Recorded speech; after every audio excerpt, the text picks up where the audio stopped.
Morning student. आज हम पढ़ेंगे संस्कृत में संधि। संस्कृत व्याकरण में संधि टॉपिक को पढ़ेंगे।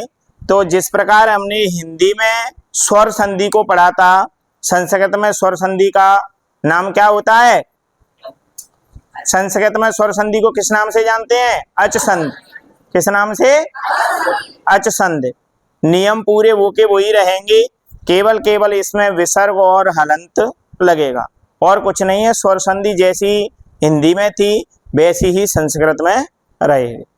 तो अभी आप डेफिनेशन लिख सकते हैं संधि की।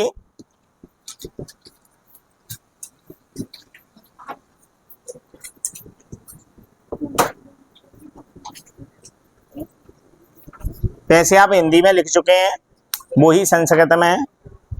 परिभाषा आपसे पूछी नहीं जाएगी, केवल एग्जाम्पल पूछे जाएंगे। ठीक है, तो इसमें लिखिए दो वर्णों के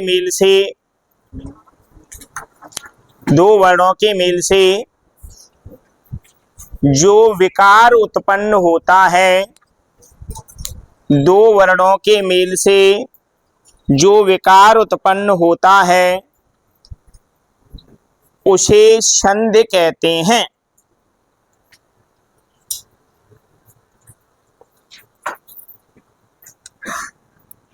उसे संधि कहते हैं। उदाहरण लिखेंगे जैसे नरेंद्र, तो नर प्लस के इंद्र। इसके बाद लिख सकते हैं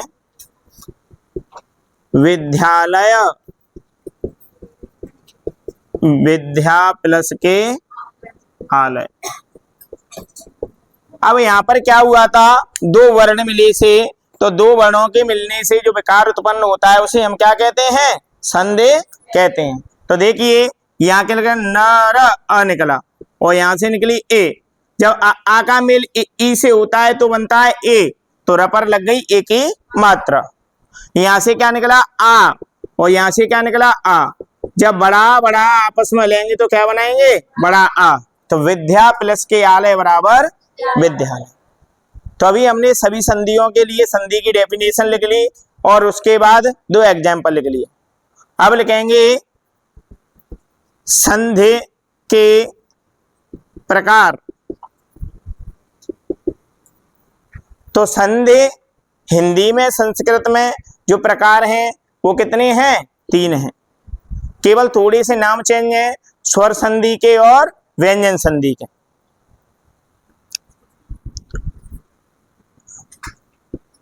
स्वर संधि, स्वर संधि को हम संस्कृत में कहते हैं अच संधि।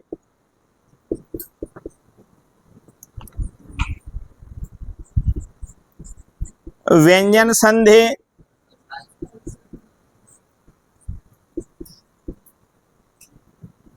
हल संधि। और इसके बाद है विसर्ग संधि, तो इसका नाम विसर्ग संधि ही रहता है।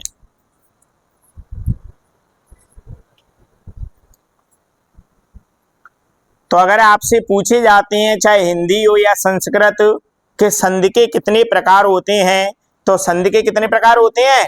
केवल 3 प्रकार होते हैं। संस्कृत में पूछा जाता है तो संस्कृत में आपको प्रकारों के नाम ऐसे बताने हैं। नंबर 1 अच संधि, नंबर 2 हल संधि और नंबर 3 विसर्ग संधि। ठीक है। अगर हिंदी में आपसे प्रकार पूछे जाते हैं तो नंबर 1 स्वर संधि, नंबर 2 व्यंजन संधि, नंबर 3 विसर्ग संधि। हाँ भैया, ये कहाँ देख रहे हो? अभी हम संधि इधर पढ़ा रहे हैं, तुम बातें उधर कर रहे हो, फिर तुम्हारी समझ में नहीं आया।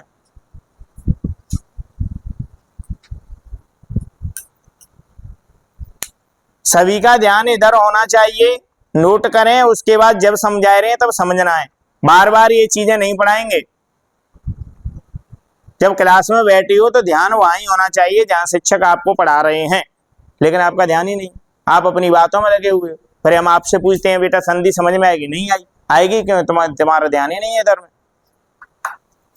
तो अब आपसे पूछा जाता है कि संधि किसे कहते हैं। तो जहां दो वर्ण मिलते हैं, दो वर्णों के मिलने से जो चमत्कार या परिवर्तन उत्पन्न होता है उसे हम क्या कहते हैं, संधि कहते हैं। तो डेफिनेशन आपकी एक जैसी है।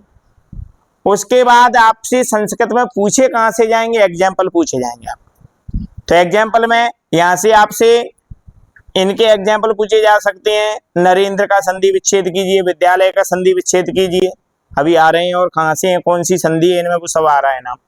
उसके बाद आपसे सबसे महत्वपूर्ण क्वेश्चन बनेगा कि संधि के कितने प्रकार होते हैं। तो संधि के 3 प्रकार होते हैं, अच संधि, हल संधि और ये है बात संस्कृत की। और बात रही हिंदी की, तो हिंदी में स्वर संधि, व्यंजन संधि। मतलब क्या है कि अच और हल का क्या हुआ है, नाम जो स्वर संधि थी, व्यंजन संधि थी, उसका नाम चेंज हुआ है। क्या हुआ है, अच संधि और हल संधि। ये बैग ले लो उधर के लिए। अब अच संधि है वो स्वर संधि है, हल संधि है वो क्या है, व्यंजन संधि। यहां तक किसी को कोई दिक्कत नहीं है। तो अभी आप स्वर संधि हेडिंग बनाए, माने स्वर संधि और अच संधि दोनों ही लिख लें नाम, तो आपकी समझ में आ जाएगा। अगर आपने हिंदी में पढ़ा है ठीक से तो समझ में आ जाएगा कि जो अच संधि है वो स्वर संधि है। अगर संस्कृत अच्छा समझ में आ रहा है तो अच संधि है वो स्वर संधि है। तो पहले वाली हेडिंग बनाए,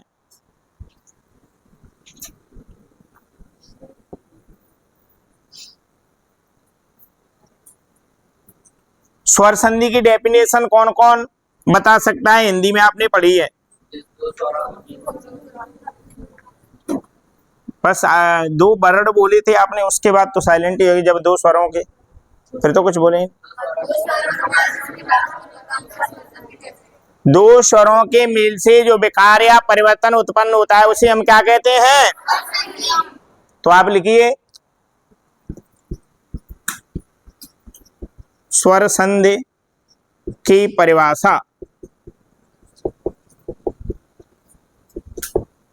लिखें 2 स्वरों के मेल से,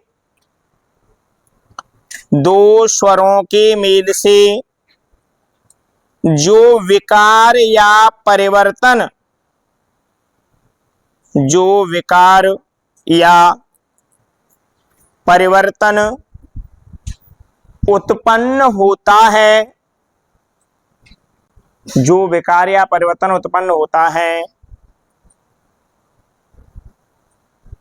उसे स्वर संधि, कोष्टक में क्या नाम लिखेंगे, अच संधि कहते हैं।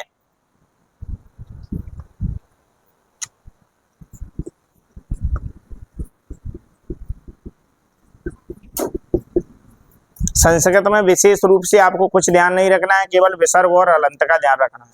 अगर ये नहीं लगाया वो आप कहें कि आपको नंबर मिल जाए, नहीं मिलेंगे, फिर तो वो हिंदी का शब्द है। आप हलंत और विसर्ग का प्रयोग नहीं कर रहे हो तो वो शब्द किसका है, हिंदी का।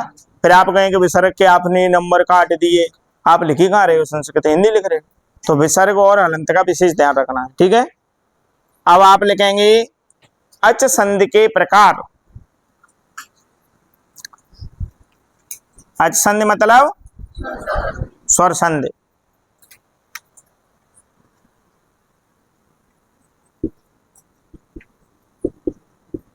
कोई बता सकता है प्रकार। तो बेटा जो अच संधि है उसका नाम क्या है, स्वर संधि।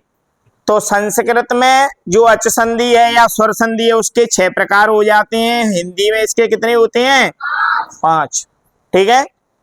तो 5 प्रकार तो वो के वो ही हैं। जिन बच्चों को नाम याद है वो लिखें, और जिनको नहीं याद है वो क्या लिखेंगे, बोर्ड से लिखेंगे नाम। नंबर 1 पर क्या है, दीर्घ,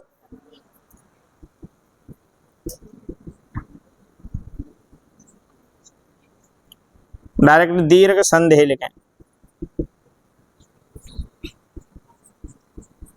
नंबर 2 गुण संधि। नंबर 3 वृद्धि संधि।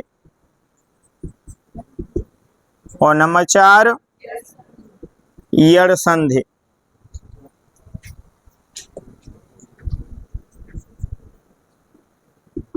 और नंबर 5 अयाद संधि। और नंबर 6 का नाम कोई बता सकता है? पूर्व रूप संधि। तो बेटा 5 नाम तो आपके वो ही हैं जो आपने हिंदी में पढ़े थे वो ही। और इसके बाद 6वें नंबर पे है आपका पूर्व रूप संधि। तो पूर्व रूप संधि याद करना है केवल। उसके बाद 5 तो जैसे के जैसे हैं, 5 के एग्जाम्पल वो के वो ही हैं, वो हिंदी में थे वो के वही। तो अगर आपने एक जगह पढ़ ली संधि तो दूसरी जगह वैसी हो गई। तो आपको पहले भी बताया था कि 50% जो आपका व्याकरण वाला एरिया है संस्कृत का वो हिंदी से मिलता है। अगर आपने हिंदी का ठीक से याद कर लिया तो संस्कृत का 50% हो गया। अगर हिंदी का नहीं किया है तो सब कुछ फिर नया ही नया नजर आए। ठीक है, तो यहां तक लिख पाए सब। तो दीर्घ संधि आप हेडिंग बना सकते हैं।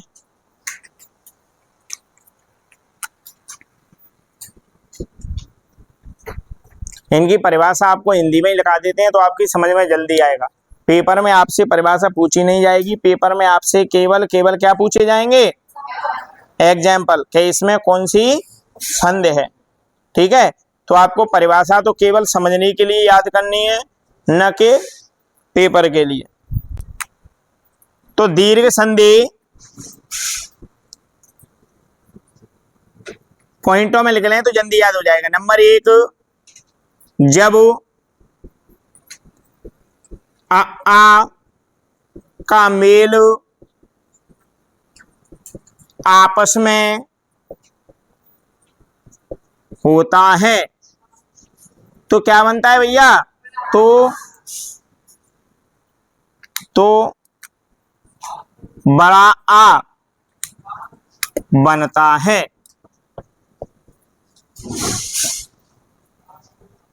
तो ये ध्यान रखें कि जब आ आपस में मिलेंगे तो क्या बनेगा? बड़ा आ। दूसरा पॉइंट बनता है इसका कि जब ई का मेल आपस में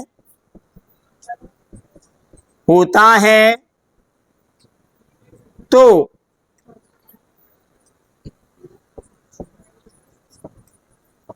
क्या बनती है? तो बड़ी ई बनती है। तीसरा पॉइंट है इसका, जब ऊ का मेल आपस में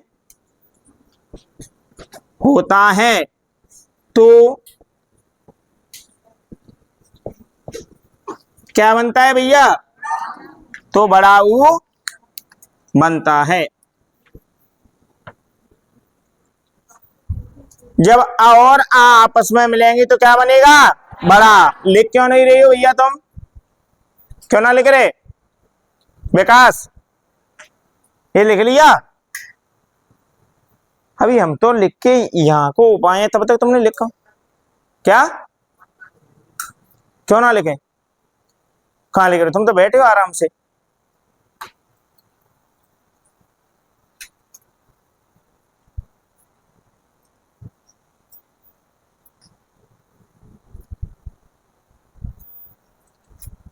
जिनके पास हिंदी में लिखा है वो भी लिखें, जिनको याद है वो भी लिखें।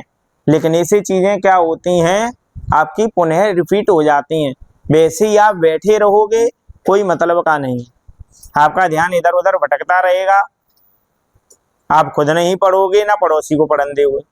तो इसलिए आपके पास लिखा है, आपको याद है, आपको आ रहा है, फिर भी एक बार रफ में आप नोट करें तो इससे क्या होगा, आपका रिवीजन हो जाएगा।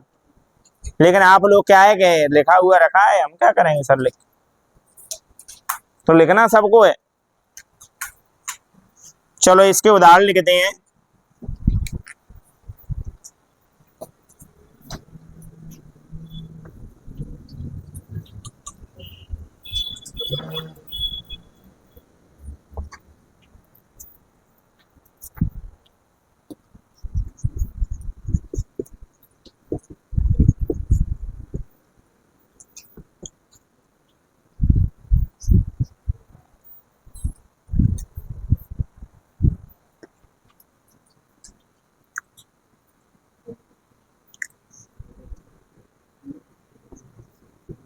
शिवालयः।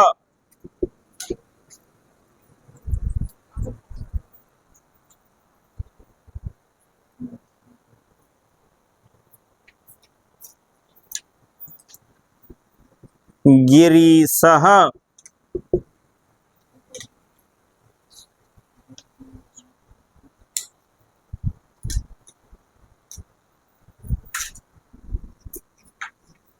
पुस्तकालयः।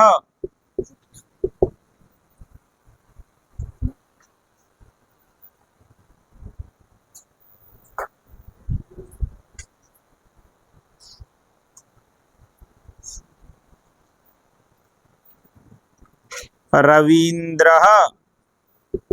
करें इनका संधि विच्छेद।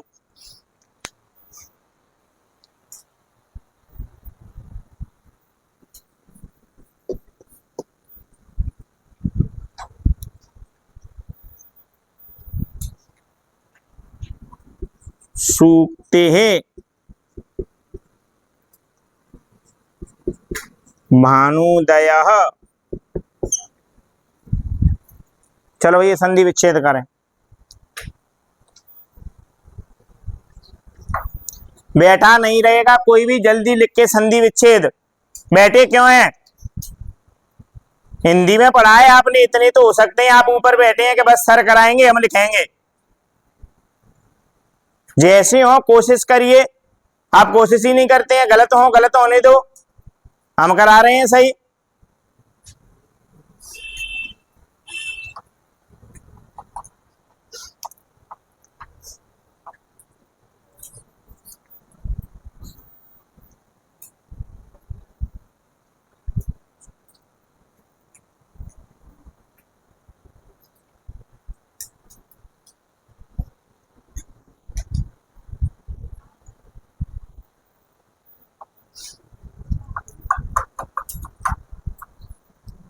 जल्दी करें।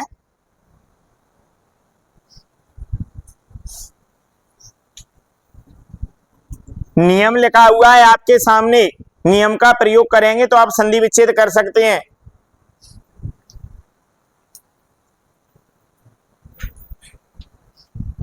नियम सामने लिखा है, शब्द सामने लिखे हैं, तोड़िए शब्दों को।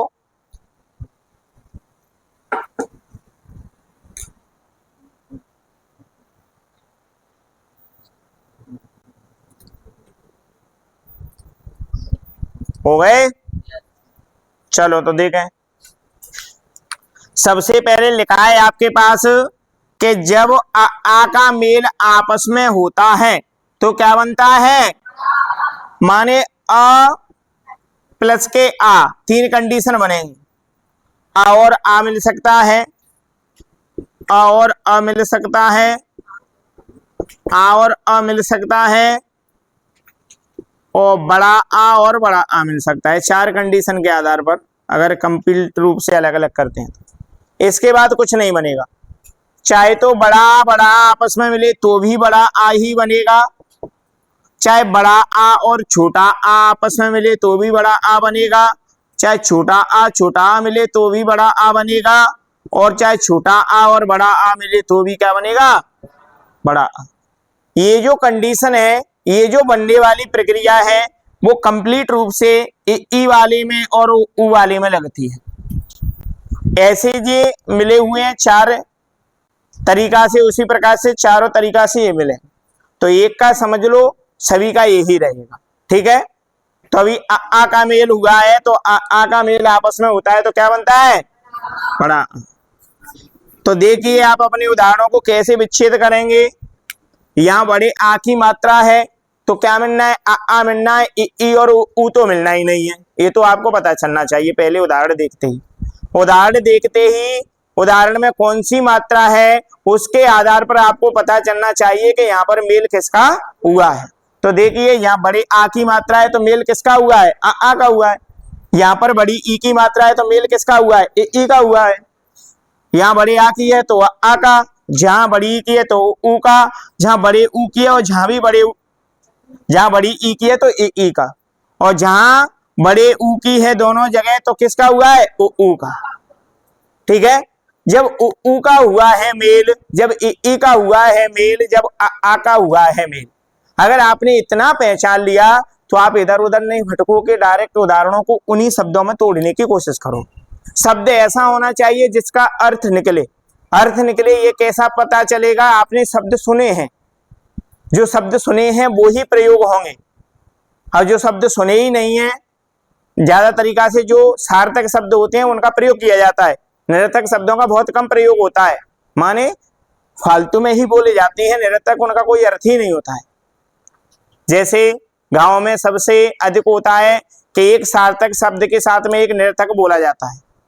चाहे कोई भी कार्य किया जाए, कोई भी वस्तु ली जाए, आप कहेंगे पेंसिल फेंसिल, कॉपी फोपी, कपड़ा फपड़ा, लोटा फोटा, तो जो लोटा के साथ में दूसरा शब्द प्रयोग किया जा रहा है वो क्या है? निरर्थक, जिसका कोई अर्थ ही नहीं। तो अपन क्षेत्रीय शब्दों में इनका सबसे अधिक प्रयोग करते हैं। अब देखिए अपन तोड़ते हैं इसको। शिवालय दिया हुआ है, अपने को तोड़ना आई में, तो ई और उ की तरफ तो जाना ही नहीं।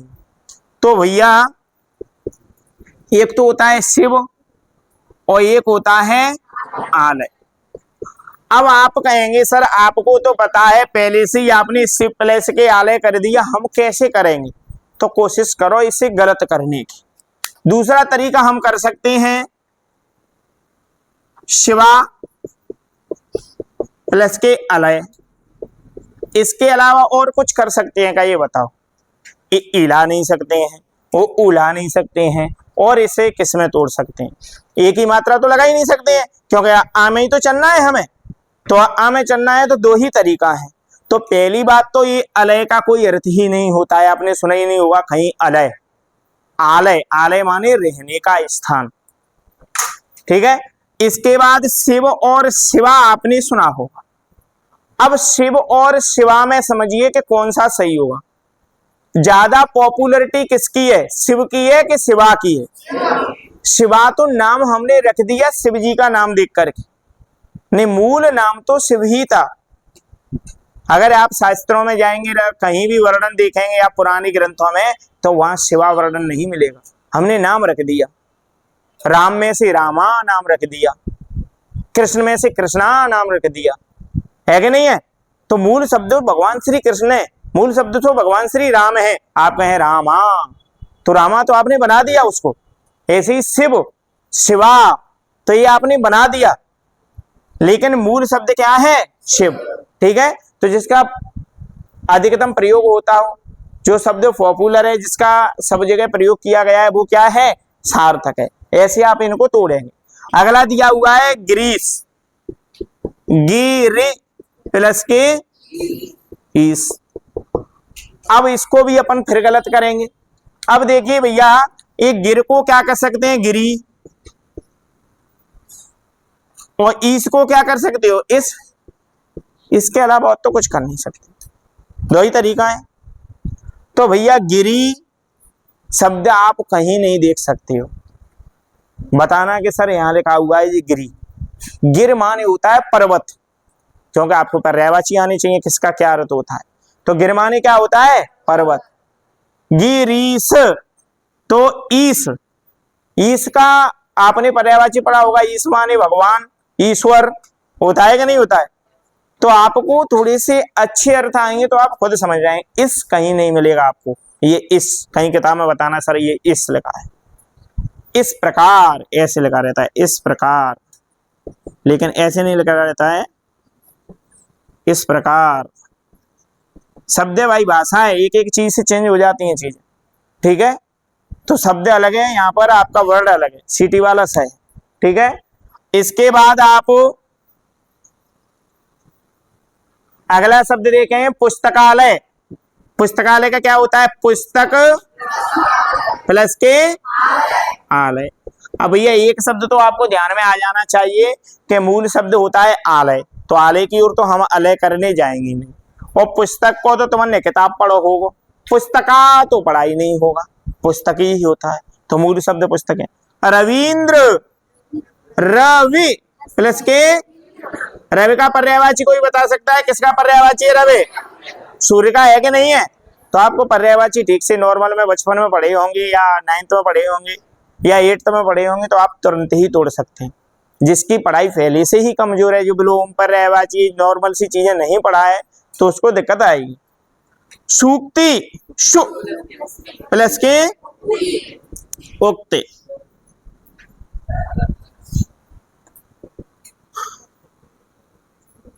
इसके बाद है आपका भानुदय। भानु के भानु, भानु किसका पर्यायवाची है? सूर्य का। ठीक है, तो आप इसका क्या नहीं कर सकते हैं, बड़े ऊ की मात्रा नहीं लगा सकते। यहां तक आप अपने विच्छेदों को मिलाइए।